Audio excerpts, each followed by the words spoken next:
What's good? What's good? Hey. You guys ready? Yep. All right. Back again. I'm Manny. I'm Veronica. And I'm Mark.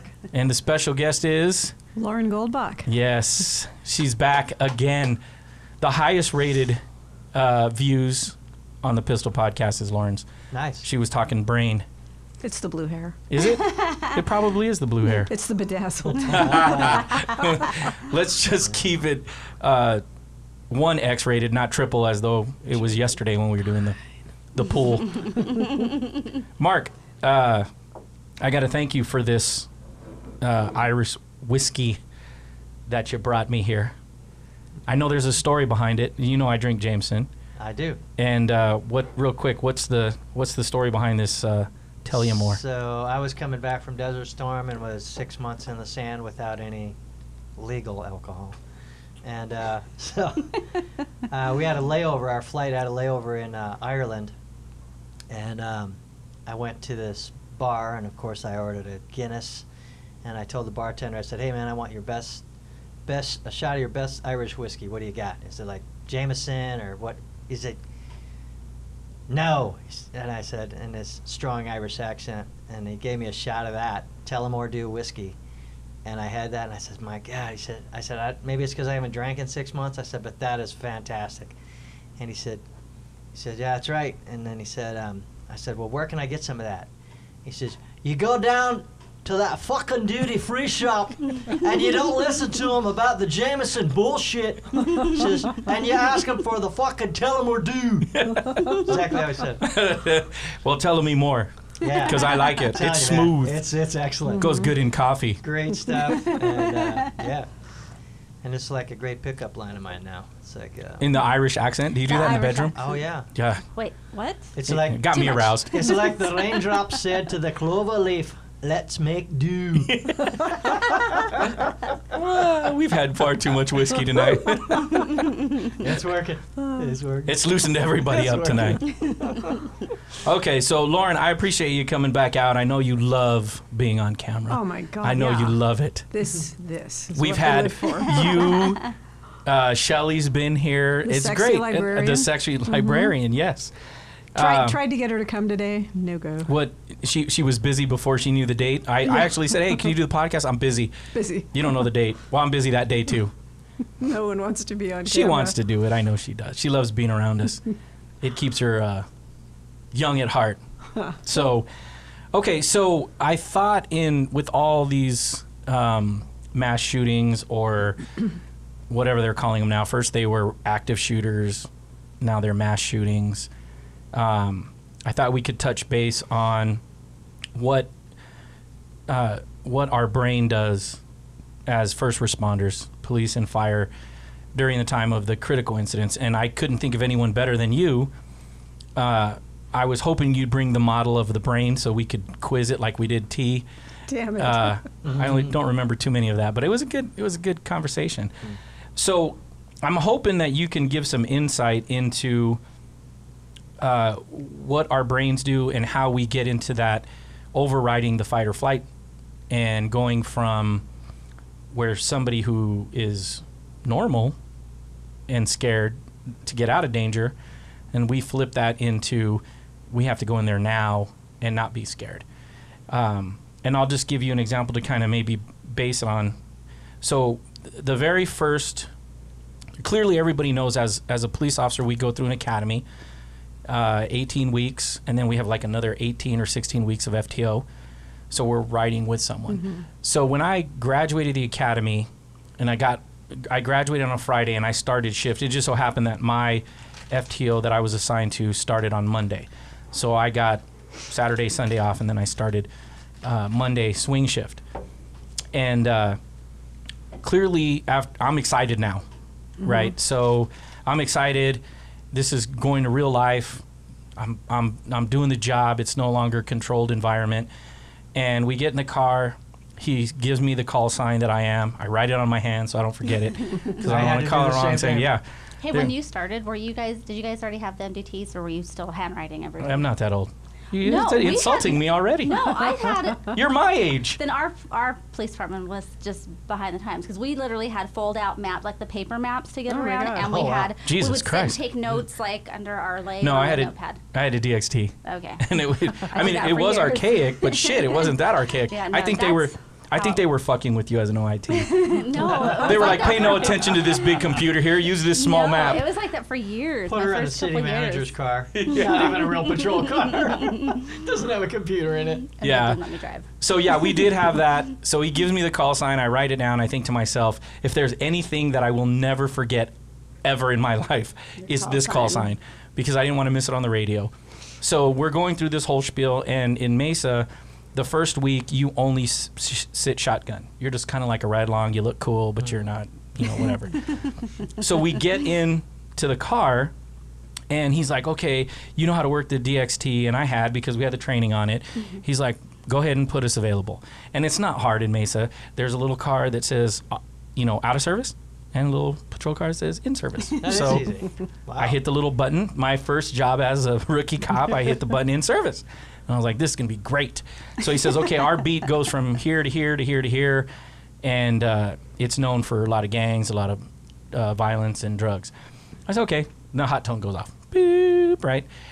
And as the dispatcher kicks out the call signs, I hear my call sign as primary. I was like, well, fuck, that's us. Right? I thought it was a joke. I'm like, there's no way this could be happening right now. So the dispatcher kicks it out. Subject with the chain threatening at Maine and Ivy or something. And he's like, that's us. And I'm like, I know that's us. And he immediately switches on code 3, and we're hauling ass to this call with a guy with a chain. And I'm thinking to myself, no one is going to believe I'm doing this shit right now. And I was so excited. And we get there, we turn the corner. Now, mind you, I work swing shift, so this is probably about 1500, so 5 o'clock in the evening. And we turn the corner, and sure as shit, there's a guy standing in the middle of the fucking road swinging a chain at some guy. So we jump out, we do everything we're trained to do, point our guns. I'm thinking, fuck, we're going to kill this guy. What a great first day of work. So we take him into custody. We bark commands at him. He drops it. He gets down. We take him into custody, handcuff him. Turns out there were some injuries that had been had before we got there.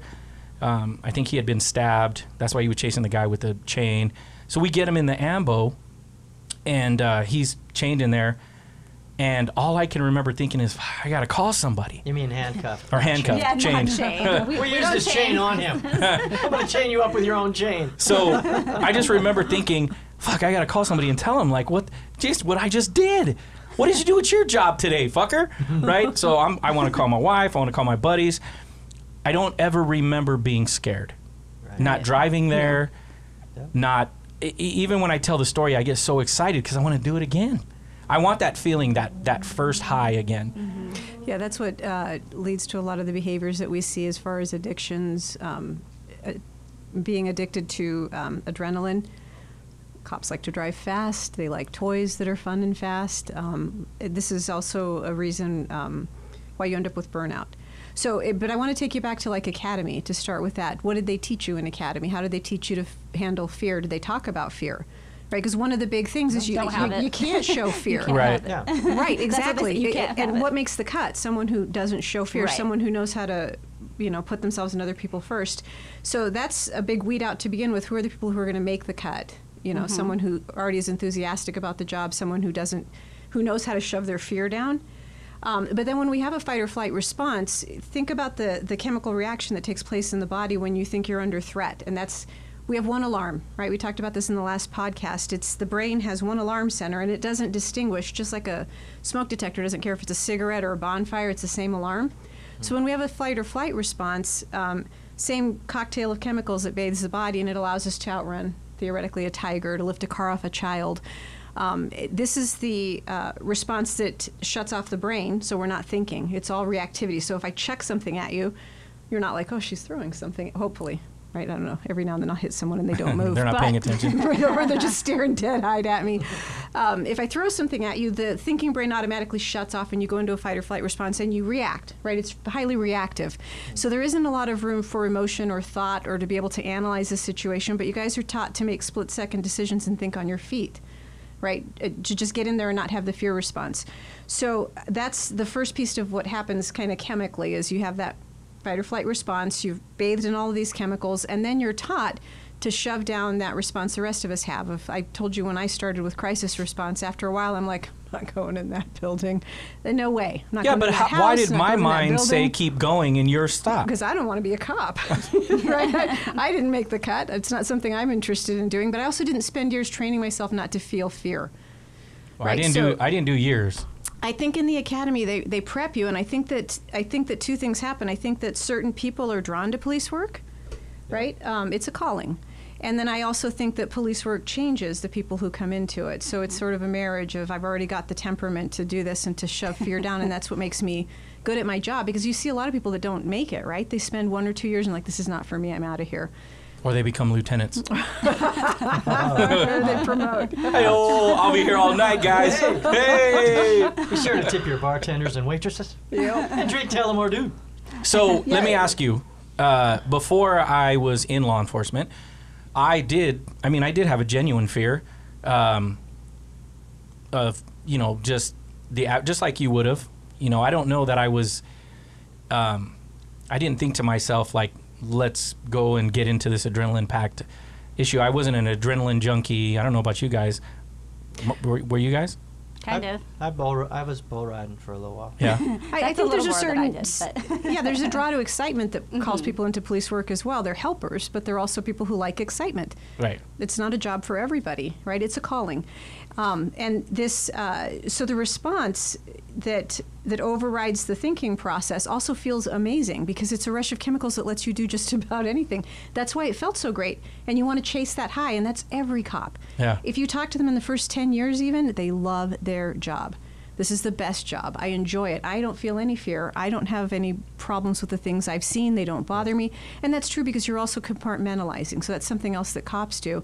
The response is there. You're feeling fear. You're just not feeling fear. When I work with cops, I'll ask them, can you feel your heartbeat? And I have thus far met 0 that can sit in my office and go, yeah, I can feel my heartbeat. Can you feel your feet? Do you know what emotion you're experiencing? They don't feel anything in their bodies. Yeah, none because of that. they've gotten used to compartmentalizing and putting it aside. I know when I went on these crisis calls, there were places where my gut was just like, I'm not fucking going in there. Sorry, I did it. I was trying You not did to what? cuss. Oh, Try no, not cuss to all day long. Who cares? Come on. It's everything in my body was saying nope, nope. Right? And you guys don't have that luxury because you cannot make the cut if you're going to say nope.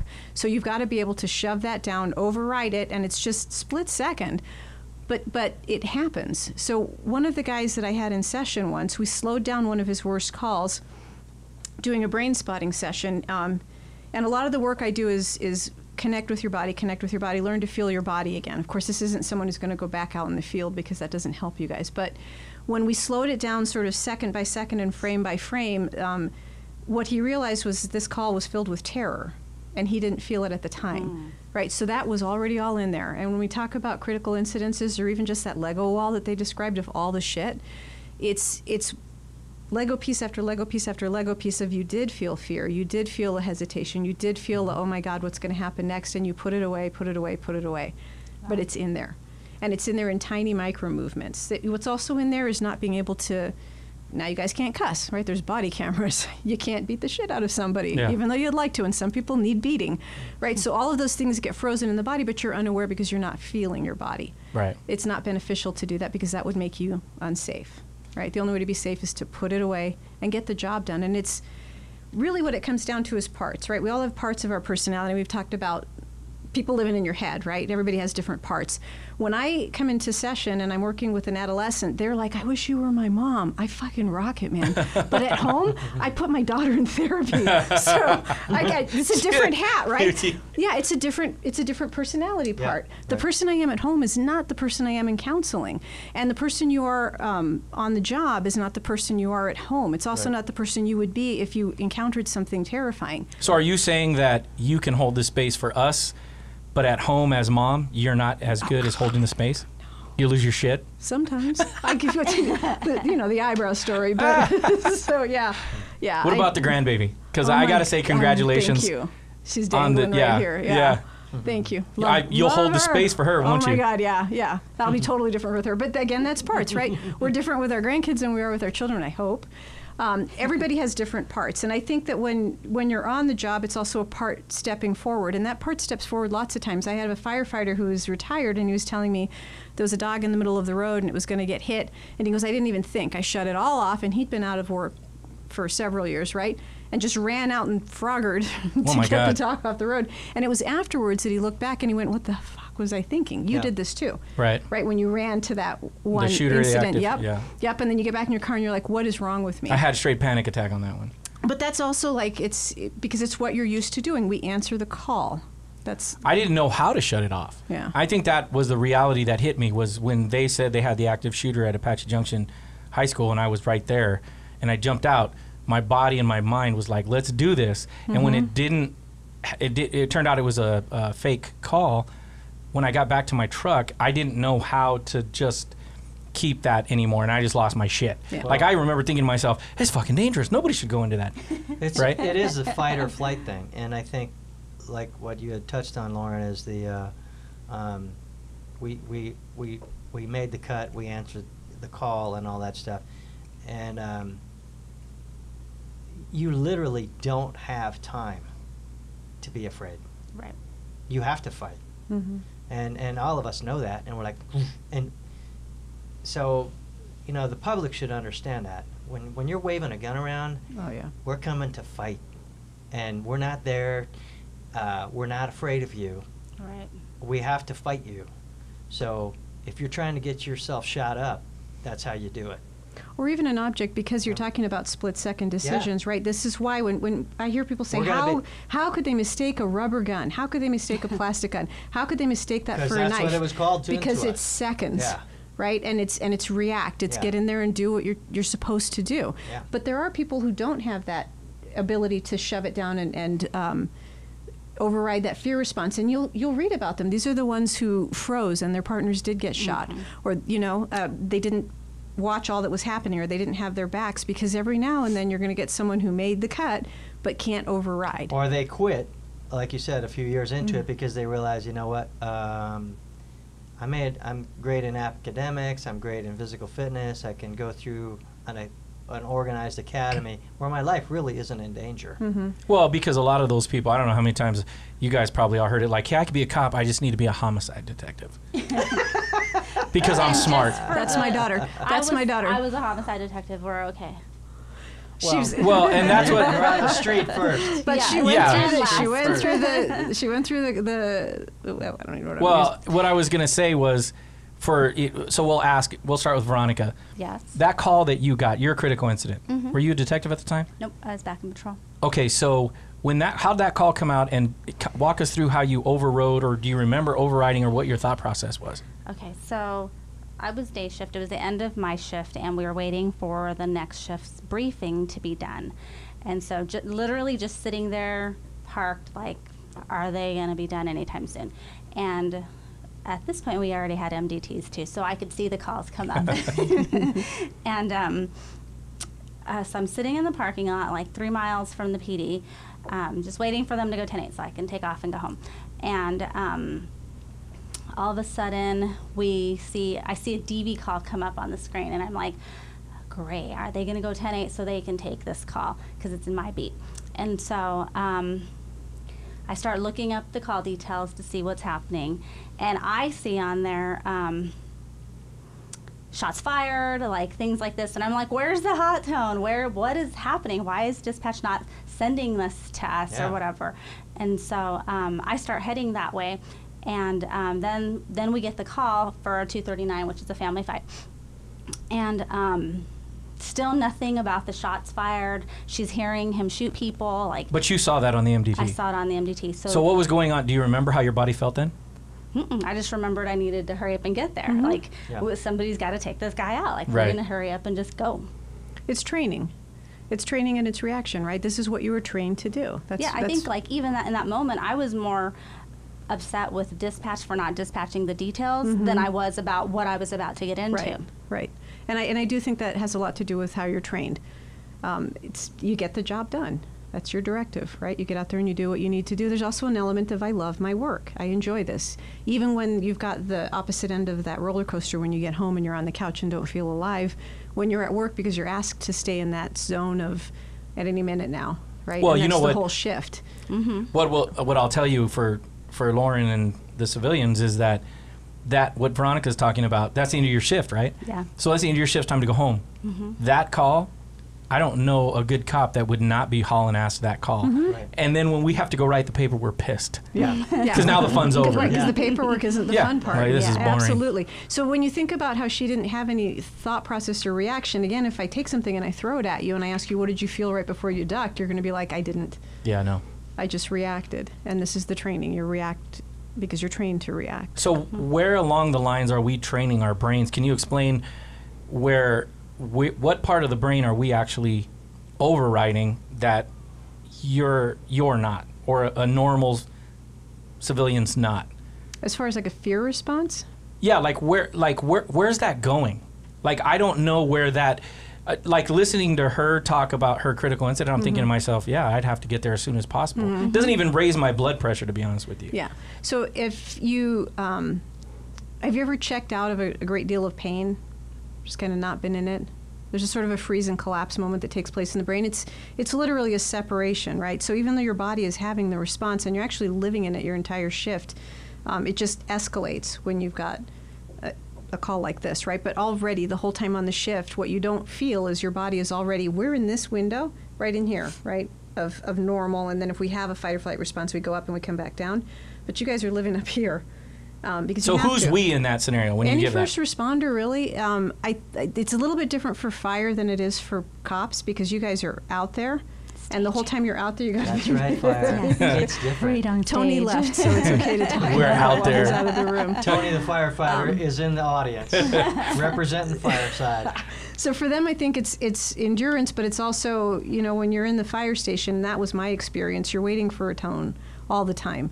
You just don't know what it's going to be. Is it someone with anxiety or a drunken woman falling down a porch, or is it an actual, is it a big deal? But I digress. So we're going back to what you asked about. That gap. Response, right? What's happening in the brain. Because you guys are already living up here, you're not feeling what your body is doing all the time. There's kind of, I think, a desensitization to it. And this becomes your normal. So you wouldn't feel living in your normal zone. Does that make sense? And then you've trained yourselves not to feel your body, and that really is just, it's an override response. I'm not going to feel this. So in our brain, where is that happening? The override response? Yeah, where is that? I know in the podcast that you did before. Oh, when we pointed to parts of the brain. Yeah.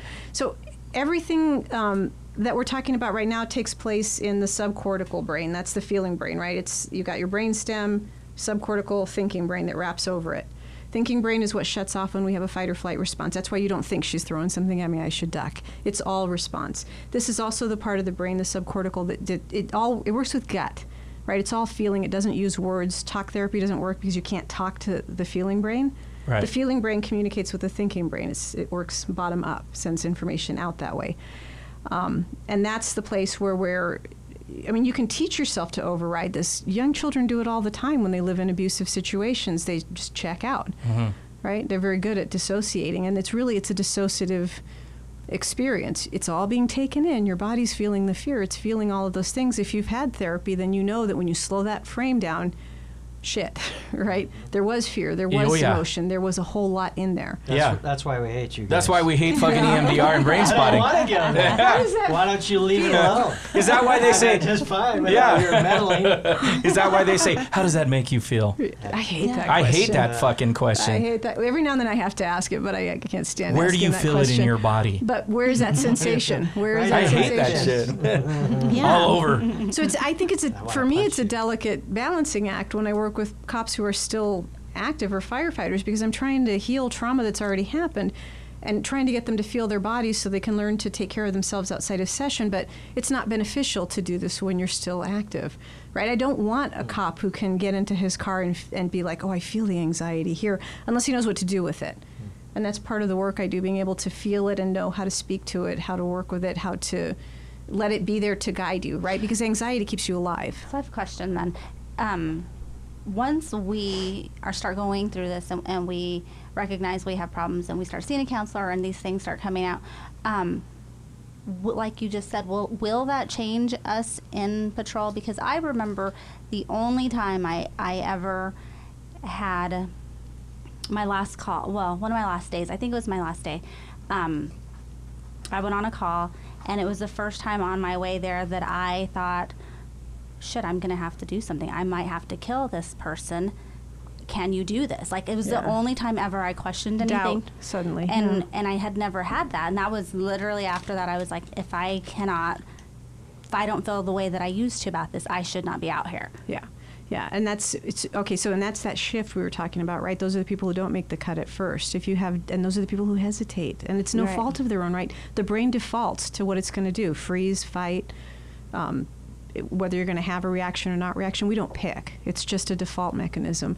Once you have sort of cracked that open, and I think PTSD does that anyway, even if you haven't seen a counselor after a while, it's one drop in the bucket too many. Right? And suddenly you're having all these symptoms and you don't know what they are because no one's explained them to you. Why am I feeling this thing in my stomach? And I'm heading to is that fear? Is that doubt? What am I even? Right. And so what I do is, in order to not put someone in that conundrum, hopefully, as we start working with, are you feeling your body? Are you feeling your body? Sort of understanding what part is active right now. And by part, I mean that part of your personality. If it's anxiety, what is it trying to tell you? So I have this one cop message me right before a shift, and tons of anxiety. What is your anxiety trying to tell you? He's sitting with it. He's asking. It's telling me to be alert. Well, yeah, it's keeping you safe. So work with it that way. And then if you know what you're feeling, if you know what you are experiencing, and you know how to work with it, it doesn't take over. Okay. But before that, none of you guys are feeling it. Right. Does that make sense? No one's feeling the anxiety. They're just feeling and adrenaline. I think, like, even before I started seeing the counselor for PTSD, I don't think I felt really anything, right? And so... Still very good at putting it all away. Yeah, and so even, like, my first sessions, I remember, like, them pulling up, like, what I think is, like, a kid's drawing, right? And it has all the different emotions. And they're like, what are these? And I was like, what are those? I don't even know. Like, I don't know. And they're like, well, what of these do you relate to? And I was like, well, I know anger, and I know happy. Yeah. I guess I know sad, but, like, I don't really feel it, right? But the rest, there was, like, 30 or 40. And I was like, ew, those are real feelings? Like, no. And so I think, like, after going to the counselor, you know, weekly or twice a week for so long, like, you know, that's like when I started having like normal feelings, I think. And so when I was on that call and I realized, like, what is happening? Like, I've never questioned myself, like, or doubted anything. So it was very frustrating for me. And it's terrifying, right? What is this I'm feeling, and why am I falling apart? Right. What's happening here? Am I unraveling? So in working with a counselor who knows how to get you in touch with the feelings and not let the feelings sort of run the ship, right? Every emotion is information, every emotion. And when people learn and understand that and fully understand that emotion is information, then it doesn't take over, right? It's not, if we feel that fear, we can use that and say, this is good. I should feel fear because fear keeps me alert. And then the fear kind of subsides. But if you're not taught that and they're like, what emotions do you notice? And so all of them. Fuck, I've got them all. I'm fucked. Okay, now imagine how you're supposed to go to a call when you got all this shit running through your head and you're like, is this fear? Is this doubt? Is it what is happening? And no one has explained it to you. Well, part of that is what got me to this podcast was the shooting that happened in Odessa, and then ultimately what happened in where's the other shooting? Midland. Same shooter. Yeah. I was watching those guys. I mean, I've been there. You got a shooter, you're running to it. And I was thinking to myself, those guys, they're excited to be there. They're excited. Yep. So they are feeling something. They're feeling adrenaline. And adrenaline feels... It's not excitement? Fucking amazing. Yeah, it's excitement. Yeah. But excitement is a mixture of things, right? Excitement can be fear and mistaken for... You get that tingle. Do I have to pee? No, I'm excited. Right? Yeah. Oh, no, I have to pee. It feels the same. Right? And excitement and fear can feel... No, it does not feel like I have to pee. It doesn't feel like I have to pee. Excitement does feel like you have to pee for Maybe a second. for you, There's not for a me. little tingle thing you get in your body. Because so. we're using the same parts of the brain and the same parts of the body for multiple responses. Heat is when we feel pain, it's a combination of two different pieces of information being sent to our brain, right? Or hot water, it's pain plus pressure. I don't know if you've ever read that in neuropsych. But so when you feel super hot water, you're not actually feeling hot. Issue. Yeah, so you're not feeling hot, you're feeling pain plus pressure, and that equals hot where the brain interprets Right. it. So it's the same thing, excitement, fear, all these things, but again, it takes a certain personality to run in where other people are running out. And I was reading some literature about training, and this is why I asked you, what did they teach you in your training, that talks about getting angry, right? That you use your anger, that's an emotion that's healthy and good. No, in the academy, they made sure, at least in my academy, anger was a bad thing. Like, you don't want to haul off, get angry, and beat somebody in handcuffs, right? Like, you had to learn how to deal with that anger, because I got spit on. I think we have all been spit on. Yeah, I don't think I could ever say that I was. When I was angry, when it was over. Yeah. That was one of the. Honestly, that was one of the first after effects, after emotions that I could really identify. When I got in that shooting, the first thing I was yelling at him was, "Why did you do that? It didn't have to happen." Yeah, Right. the anger that You didn't came have out to do afterwards. that. Anger was a real easy I was one to pissed come at back that out guy. afterwards. But they're Yeah. teaching you to control. Right. Yeah. Right? It's all about control. And when you learn to control, you learn to take parts of the self and set them aside and do what you need to do with your cop hat on and get stuff done. And they're enjoying it. Well, some of that, for me was... I don't know if enjoy is the right word. Right, the job feels good. Right. Well, because It is we would satisfying. you want to yell at somebody, right? Like, my beat had a Walmart in it. Their video was phenomenal. Watch this guy put steak down his pants. We get him out of thing, and I'm like, he's like, Gross. I didn't take anything. And I wanted to choke him, so I had to keep that anger balled up. I'm like, dude, you're on camera. Yeah. He's like, yeah, it wasn't me. I'm like, you're on camera. That wasn't me. I'm like, holy fuck, I'm gonna beat the shit out of you right now. But I had to control that anger. Yeah. Right. And so, Mark, I know you asked Veronica, but I was gonna ask you, when that guy fires that round, the first round down the hallway, do you remember feeling any fear whatsoever? Like, let's get the fuck out of here. No. My instant thing was, I can't let him hurt anybody. I can't. He's not going to hurt anybody. Yeah. And so I wanted to, bottle him down there. Like, you're not coming out of that hallway. And no, I didn't want my. If I had a fear, it was for the concern of these. It was like an elderly community, and I was like, you're not going to hurt any of these people. It wasn't for you. No. No, and my second fear, and so I did have fear, or concern, and my second fear was my responding officers, because I put out shots fired, hold traffic, and I put out subject with a rifle. I didn't know what kind of gun he had, but if that was my last transmission I was going to put out, I wanted these guys coming for backup. I wanted them to think worst case scenario. Right. This guy's got a long gun, man. Right.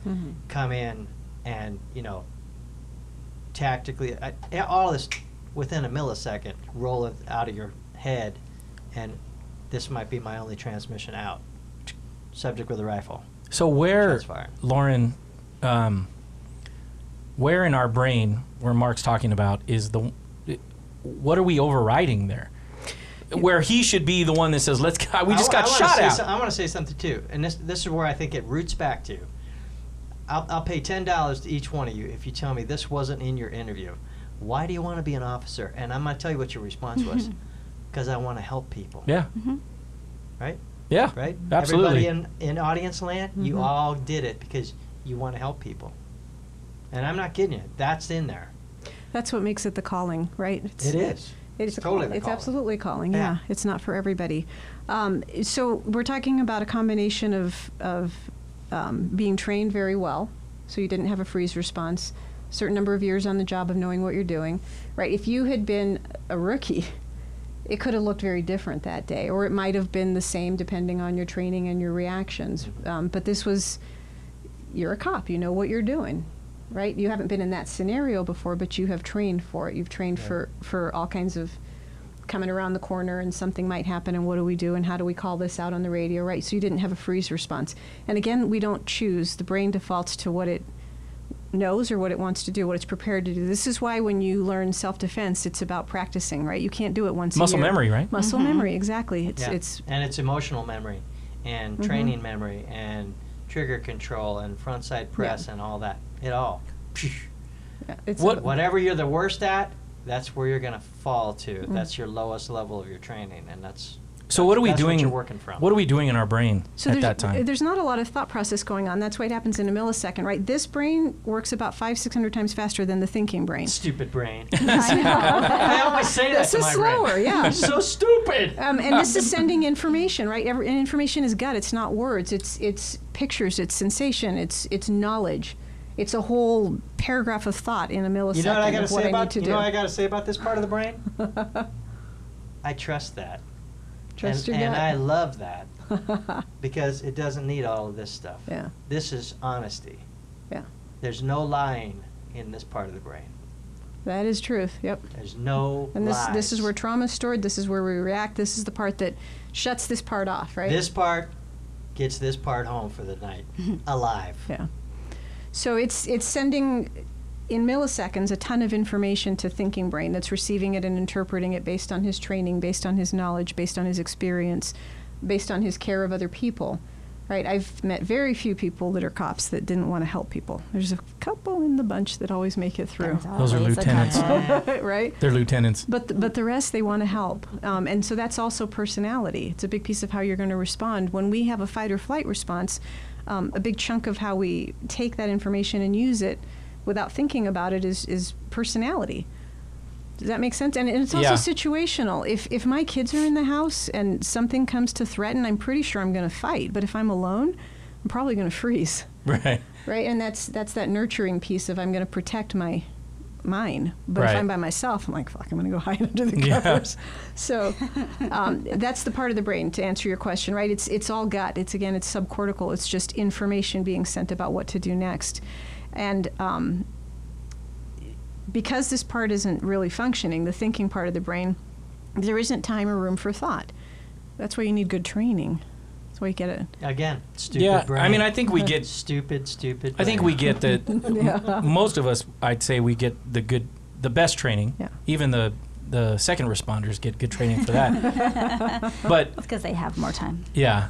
So what kind of damage, and how does this play out in the effectiveness of causing the PTSD? What damage are we doing in our brain at that point by overriding? For me, being excited to go to the guy with the chain. For Veronica, knowing that there's active shooting going on, and for Mark's just been shot at. So what are we doing? How does that contribute, I guess, to our demise?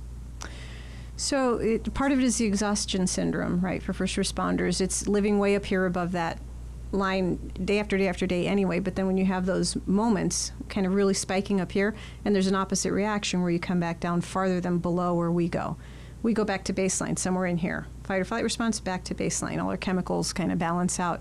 But for you guys, there's an exhaustion syndrome where you kind of dip below and go into a roller coaster of you're either collapsed and doing nothing and can't think, or you're way up here and you're agitated, irritable, what looks like, again, bipolar. I talk about this a lot. Mm-hmm. I can't tell you how many people have come to me with PTSD and they've been diagnosed with bipolar because they're up, they're down, they're up, they're down, and they're like, well, that must be bipolar. Yeah. And I don't want to speak ill of any of my colleagues, but I think that if we took a minute to ask about the true symptoms of mania, we wouldn't go, that's bipolar. We'd say this is a nervous system disruption where you're on fight or flight or freeze and collapse, and there's not any time spent in parasympathetic. So we have parasympathetic nervous system and sympathetic nervous system. And in sympathetic, you've got fight or flight, freeze and collapse. This is reactive, right? In parasympathetic, which shuts this down, you've got rest and digest. You've got social engagement. You've got relationships. If you're always over here, up or down, you're not in here. Mm-hmm. And that's what I see with a lot of my guys, and I have a few women, the same thing. So relationships suffer because they're not in a nervous system. Imagine drowning. Has anyone ever choked on water? Okay. Oh, yeah. I waterboard myself just for practice. Just for fun. I choked on alcohol. Once a night. How bad can it be? Yeah. How bad can it be? Choking on water is kind of like drowning. You're in a panic response. In that moment that you're choking, you're not thinking. There's no thought process. It's all, I got to take another breath. Yeah. And that's what it looks like. That's your demise. Only that's not happening in a physical, I'm choking. It's just what's wrong with me. I come home and like the guy, I shut myself in a room, or I sit on the couch and I flip through the TV, or I do nothing. And then you have spouses going, get up, do something. You've checked out. Go to the gym, right? Come to dinner. And I was just telling another cop this week, it's like taking a combat veteran literally off the field in the middle of combat and sitting him down in a dining room with a bunch of people and going, that'd be gnarly. Enjoy, right? What do you expect that man to do? Yeah. How in the fuck is he going to sit there and enjoy dinner and chat when he just got taken off the field? But you guys are in theater all the time. They come and they go there, right? They spend months. They get to hopefully come home and heal, or they don't, because we don't take care of them either. But for you guys, it's years. Well, it's every day. And it's, I've told people before, I'm like, look, the streets are our stage, and the show that we're watching is terror. Yeah. So me going home, when I would get home, I'd be like, what's going to happen? What's going to happen? Right? And I knew nothing was going to happen. I was bored. I couldn't just sit there. People are like, my wife's like, you want to go to dinner? I'm like, that sounds boring. Right? My family's going to go to a birthday party?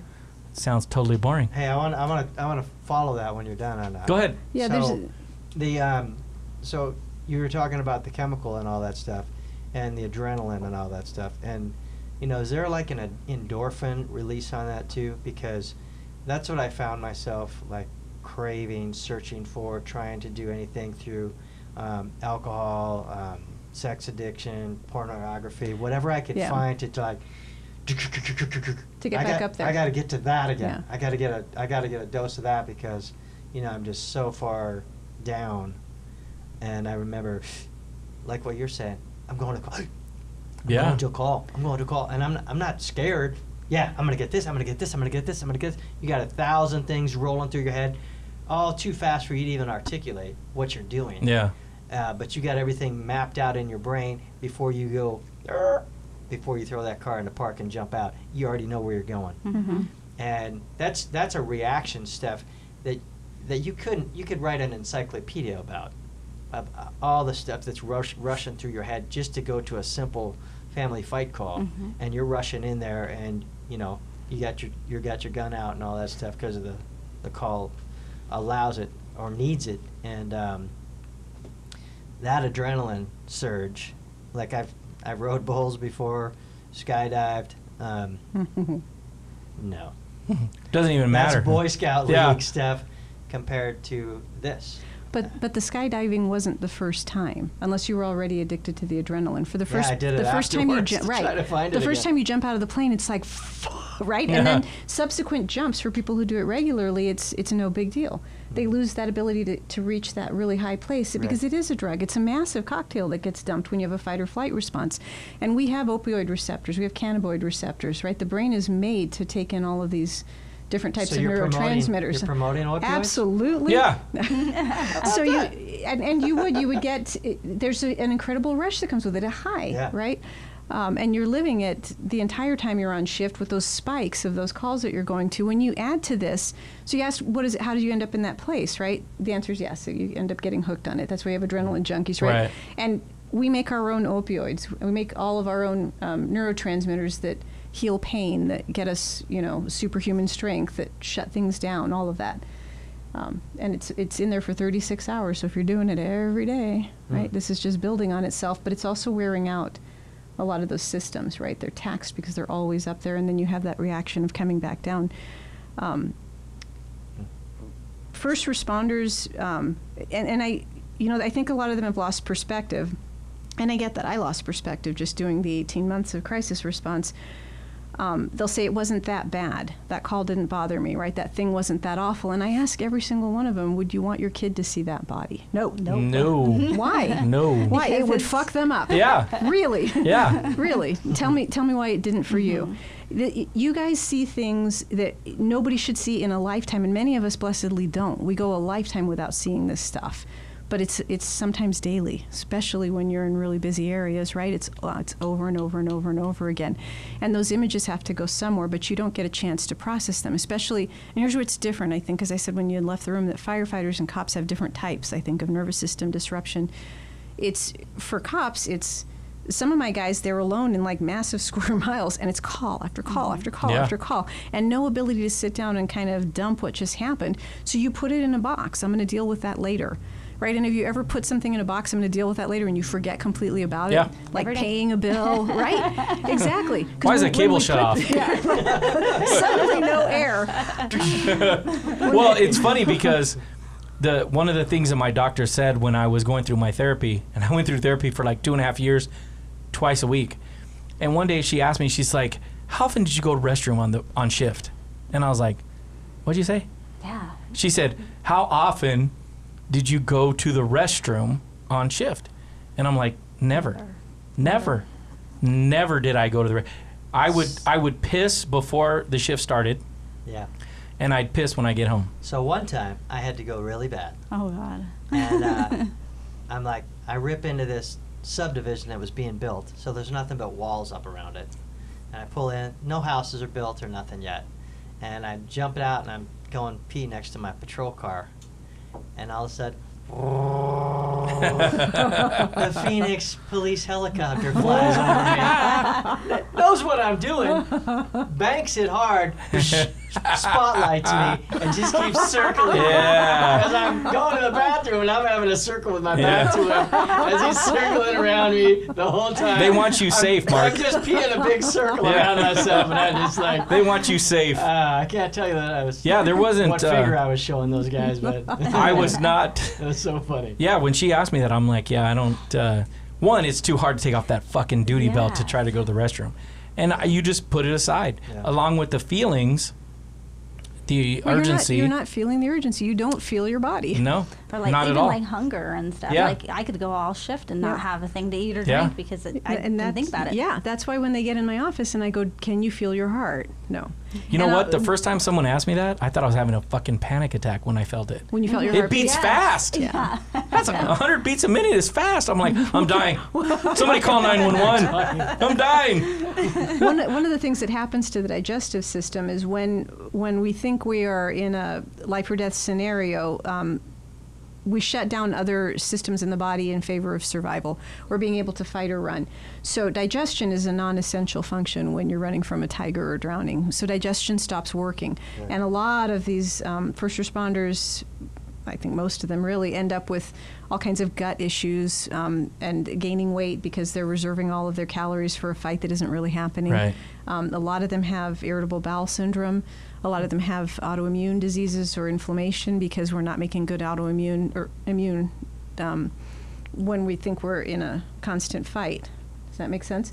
And the body can do amazing things when it thinks it's under attack or somebody else is under attack. I was in a wheelchair for almost a year years ago, and my son was playing soccer and he got hit with a ball and started gushing blood, and I was halfway across the field on foot before I realized I was running. You're like, Wow. "Wait, I can't walk. It was a miracle How healing. did this happen? It's a miracle healing. I remember after I Faker. got to him, after I got to him and I made sure he was okay, I'm like, fuck, I can't walk back. I could stand, but I couldn't walk very Faker. well. So I'm standing in the middle of the field and my husband had to wheel the wheelchair back over to me, and all the parents were like, Yeah. Wow. She just ran across the field. right, Well, that's clearly. What, that's Yeah. what adrenaline will do to you. Yes, that's what adrenaline will do. And there's no thought process, and you're not feeling it. I didn't feel the pain. Yeah. That was what kept me from walking, but there was no pain.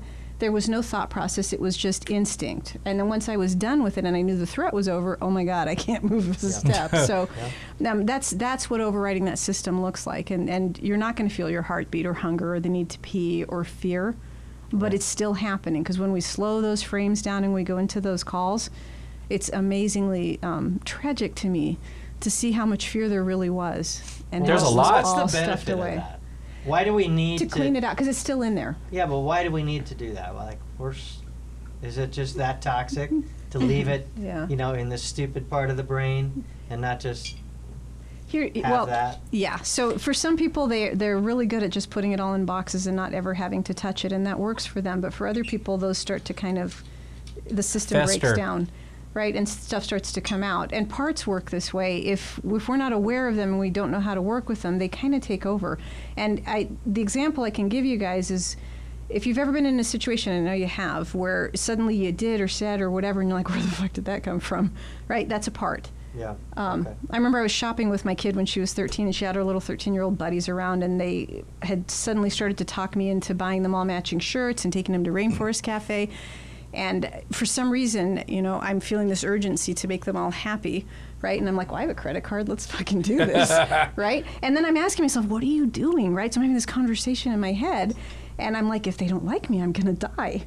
I'll die, right? Wow. But here's what happened. At 13, horrible shit happened in my family, and my dad retired from the military, and we moved, and I had no friends, and I was awkward. And so it was a desperation to be liked. Wow. So you're asking why, right? If I leave that 13-year-old exiled and unworked with, and I don't resolve all of her trauma, she's gonna buy everybody lunch at the Rainforest Cafe because she wants to be liked. And that's how parts work. Well, that example is a perfect example of why you don't quantify your trauma. Yep. Because this girl, her family moved, and she felt awkward. And it got stuck in a box.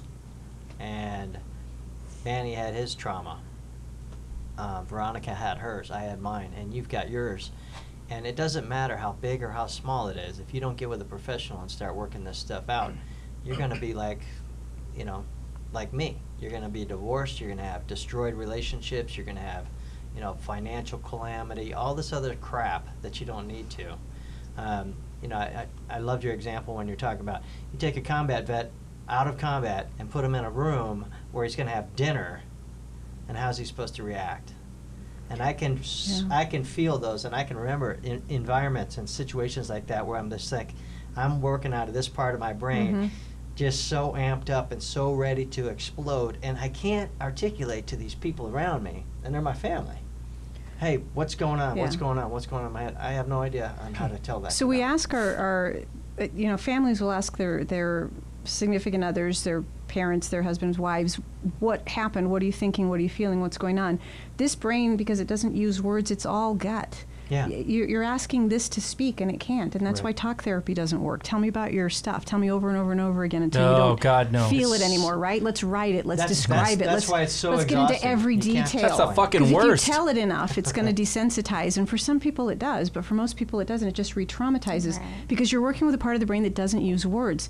And it's at odds with the thinking brain. So now you've got this gut brain that's sounding alarms because we've got an alarm center, right? We talked about that smoke detector. Once it gets wired wonky, if you PET scan that brain, it's lighting up like a Christmas tree. That alarm center is going off all the time, even when you're not on shift, telling you everything's on fire when it isn't. Yeah. And you've got this brain sounding alarms and this brain going, I'm at a fucking dining room table, right? And now you feel crazy. I feel like I'm going out of my mind because part of my brain is sounding all these alarms and the other part's going, your family's sitting with you. What is wrong with you? Guilty. Yep. So what part of that is I'm retired now and all of a sudden I have this flood of emotion. I don't know when the right time to cry is. Yeah. Right? So I watch a commercial. I look over at my wife and I'm like, why are you not crying? Because I'm crying. Are we not on the same page? What's going on with our brain at that point? Where are we trying to catch up? Are we? Well, it's usually, the answer is it depends, right? So think back to the 13-year-old example. What was going on in that moment? I got triggered by other 13-year-olds, and I have to be liked or I'm going to fucking die, right? Thinking brain takes over and goes, who gives a shit? They're little bitches, and so get on with your day.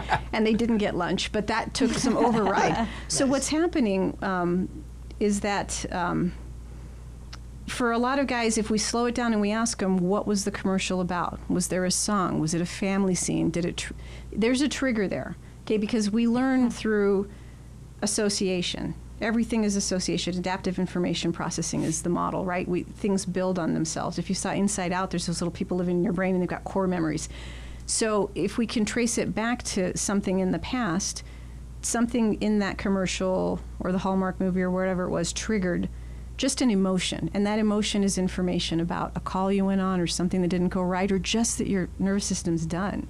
Does that make sense? Yeah. So there's usually a reason why, and people will tell me, the cops, they'll be like, there was nothing in the commercial, nothing. Well, let's talk about what the commercial was about. Right, as a family eating cereal, okay? Yeah, you don't want to go there. Right? Because that's going to cause us, then I have to acknowledge what's wrong with my fucking family. That's what I'm saying. Yeah, no, this. Don't bring. I guess. So, in closing, what would be the more correct way to deal with for the rookies that are coming out on the street?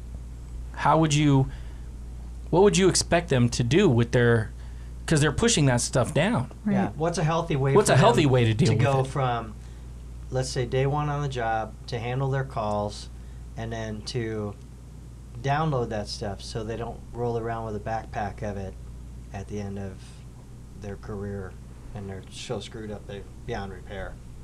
Well, I think that every so many years on the job, first of all, I teach my guys to do exercises that stimulate the vagus nerve that engages parasympathetic, right? That's the rest and digest brain.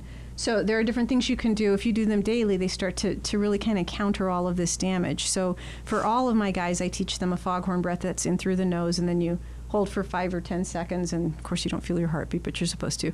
And then you exhale with a voo, and all the air out of the lungs. And you can feel it sort of vibrating all the chest in here.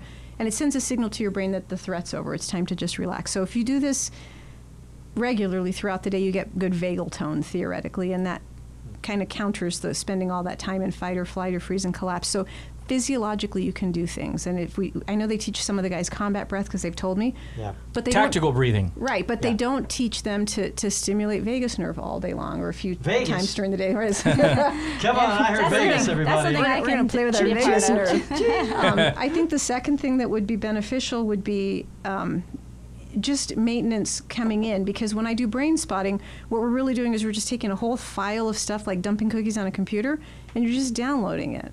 Right, so that you, as Stacy Beck, who's absolutely brilliant at Beyond Excellence, says, she describes it like making room for new information, right? You dump all the cookies, all that shit on your computer, and then you have all this space and it's working better. Otherwise, it gets bogged down, and our brain is a supercomputer, so we store everything. Right now, we're taking in billions of pieces of information in this room, and we're filtering out, I need this and I don't need that. And some of the stuff that we didn't pick up consciously is going to come out in our dreams. It's going to come out in waking. That's if we sleep, though. Right, if you sleep. No, it's when you sleep. It's That when you half sleep, hour that okay. you get here and there. Or when you have those Yes. intrusive dreams in the middle of the day when you're awake. So the brain is taking in all of this information, and it's supposed to be dumping what it doesn't need and putting into remote memory what it does. But when you put things in boxes, nothing goes into remote memory. And so we know physiologically from PET scanning someone, if they think of that traumatic call or that whatever it's happening, the brain lights up like it's happening in the moment. It doesn't have it in remote memory. If I say, what'd you have for breakfast yesterday? Remote memory. That call, all the parts lighting up. Occipital lobes, I'm seeing it for the first time. I'm hearing it. I'm feeling my body's reacting like it's happening now.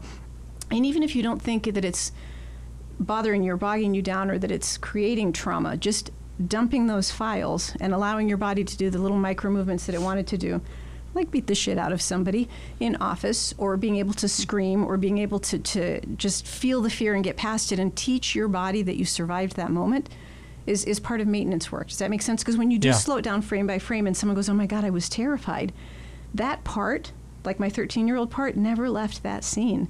It's still there. It's its own little encapsulated part that's still living the terror and doesn't know you even survived going around the corner in that horrific scene. So we teach those parts. We teach the brain. We teach the psyche. This ended.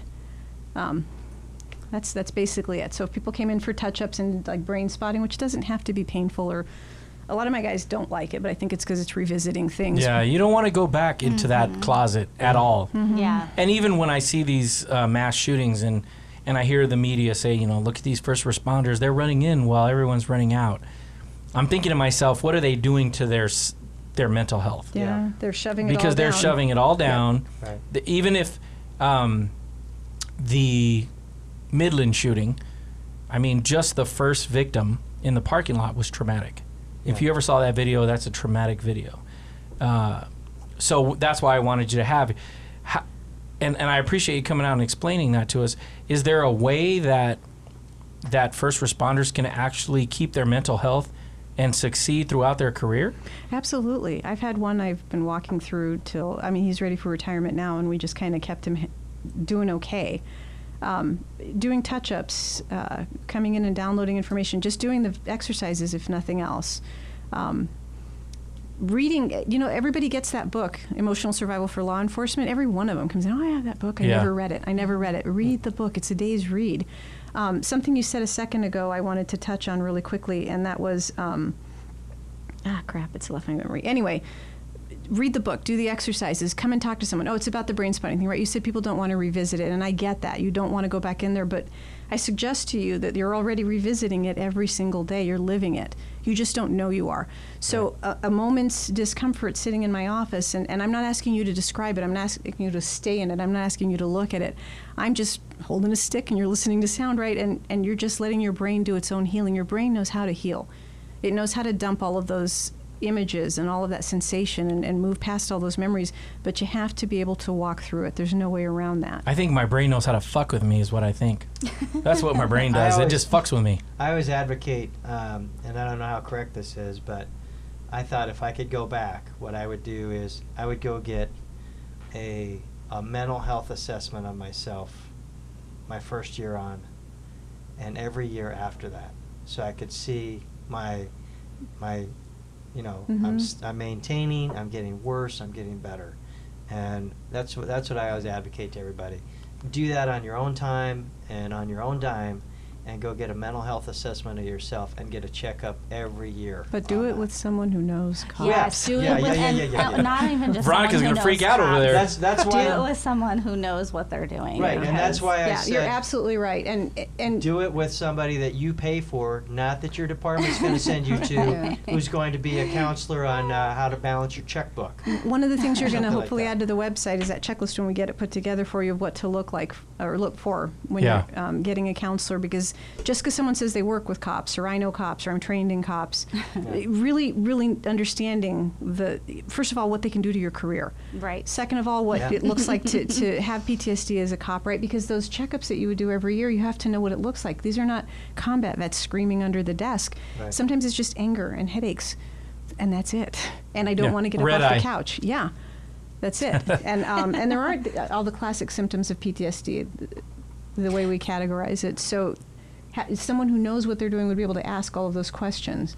Right? Do you feel disconnected from other people? Do you come home and just feel exhausted? Do you have nightmares? Do you not sleep? Excellent. So before you wrap up real quick, because I feel like sometimes we get a lot of naysayers the officers who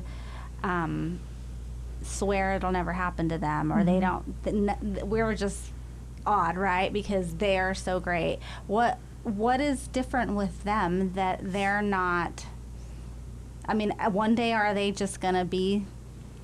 I think that there are a certain number of them who, for whatever reason, whether it's personality or their support system or how they were treated by the department, how they were That's true. supported, Yeah. right, get through it and don't even realize they have PTSD, and then just kind of live their lives sort of hobbling but not really knowing it, but there's still that damage. You guys are not the oddballs. I happen to believe just about every cop and every firefighter has it because it's a nervous system disorder. It's not a mental health do I. issue. Believe And it's that. a matter of violating your nervous system over and over and over again. So this is everybody. But I think there's a couple things that happen. It's that culture of, the culture of stoicism, of this can't happen to me, I'm stronger, I'm tougher, I'm better. Because if I show any sort of, and I know you hate that expression, but if I show any sort of weakness, then I'm not going to be trustworthy and I'm not going to be okay on the job and I'm not going to make the cut. So I've got to hide it.